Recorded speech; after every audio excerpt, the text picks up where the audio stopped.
French ലീഗിൽ Paris Sen ജെർമന് കിരീടം. രണ്ടാം സ്ഥാനത്തുള്ള മൊണാക്കോ ഞായറാഴ്ച ലിയോണിനോട് 3-2 തോറ്റതോടെയാണ് 3 മത്സരങ്ങൾ ശേഷിക്കെ എംബാപ്പയും സംഘവും ജേതാക്കളായത്. 12 പോയിന്റ് ലീഡാണ് നിലവിൽ PSG-ക്കുള്ളത്. PSG-യുടെ 12ാമത്തെയും തുടർച്ചയായ 3ാമത്തെയും കിരീട നേട്ടമാണിത്. 6 ലീഗ് കിരീടങ്ങളിൽ പങ്കാളിയായ സൂപ്പർ താരം കിലിയൻ എംബാപ്പെ ഈ സീസണോടെ ക്ലബ് വിട്ട് റയൽ മാഡ്രിഡിൽ ചേരുമെന്നാണ് സൂചന. ചാമ്പ്യൻസ് ലീഗ് സെമിയിലെത്തിയ PSG ബുധനാഴ്ച ആദ്യപാദ മത്സരത്തിൽ ബൊറൂസിയ ഡോർട്ട്മുണ്ടുമായി ഏറ്റുമുട്ടും. മെയ് 25-ന് ഫ്രഞ്ച് കപ്പ് ഫൈനലിൽ ലിയോണിനെതിരെ ഇറങ്ങുന്ന ടീം 3 കിരീടങ്ങളുമായി ചരിത്ര നേട്ടമാണ് ലക്ഷ്യമിടുന്നത്. ലൂയിസ് എൻറിക്കെ പരിശീലക സ്ഥാനം ഏറ്റെടുത്ത ശേഷം അപാര ഫോമിൽ കളിക്കുന്ന PSG ഇതുവരെ കളിച്ച 31 ലീഗ് മത്സരങ്ങളിൽ 1-ൽ മാത്രമാണ് തോൽവി അറിഞ്ഞത്.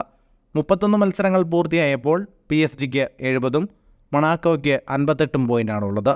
3ാം സ്ഥാനത്തുള്ള ബ്രസ്റ്റിന് 56 പോയിന്റുണ്ട്. 44 പോയിന്റുമായി ലിയോൺ 8ാം സ്ഥാനത്താണ്. ഫുട്ബോൾ ലോകത്തെ കൂടുതൽ വാർത്തകൾക്കും വിശേഷങ്ങൾക്കുമായി സ്പോർട്സ് കഫേ ഇപ്പോൾ തന്നെ സബ്സ്ക്രൈബ് ചെയ്യുക.